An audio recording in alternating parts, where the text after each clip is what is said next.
客户找了维修师傅，师傅检查之后呢，报价2200。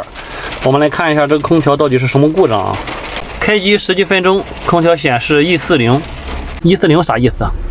找找看看，这种大机器一般壳上会带着这个故障代码表。这个上面没有，外壳上没带，也没写。机器上面没找到代码表。再来看一下显示屏，140，还有个英文 Protect Stop， 这是某种保护呀。这种5匹以上的空调都有这个保护电路。这种大空调呢，一般都是3相电的。系统为了保护这个压缩机呢，所以说设置了好多保护电路。我们来看一下这些电路。第一种是电流检测电路，就是为了检测压缩机的电流是不是偏大。一般美的和格力的吧，有1根或者2根这个线来穿过这个线圈，来检测这个电流的大小。第二种是压力保护电路，这个电路呢是为了防止压缩机运行的时候高压的压力过高或者低压的压力过低。各个品牌虽然不同，但是基本上大同小异。我们看一下，这个低压开关一般是在这个回气管上，高压开关呢一般是在这个排气管上。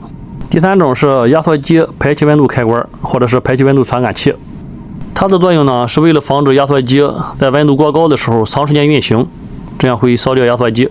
现在的空调呢用排气温度传感器的比较多，用排气温度开关的已经比较少了啊。这个温度传感器的位置呢一般放在压缩机这个排气管上。那么这台空调虽然是个10匹的360的，但是呢它也无非有这些保护。然后我们看一下到底是哪个地方出现了这个保护的故障。到外机这边拆开外机一看，然后管路里边都是油，这很明显就是漏氟了啊。它报这故障代码呢，现在就知道了，是一个低压保护。系统里边负量很少，现在耗费了1万洗洁精，检查到了漏点。我们看一下这个漏点的位置啊，就在这个焊接的这个地方，然后慢慢的往外冒泡，能看到吗？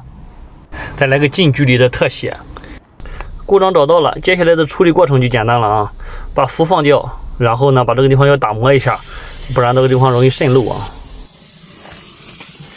焊接完成之后，还是要打压减漏的啊。看一下它的夹住制冷剂的量，9公斤。这种系统里一点氟量都没有的，一定要定量加注啊，用秤来称着加比较准一些。那这台空调的检查和维修过程就跟大家分享完毕了啊。我刚才看那本书呢，就是视频下方这本书，里边呢也都是结合实际维修产生的一些故障来分析它的原因和解决的方法。想学修空调的可以去看看这本书啊。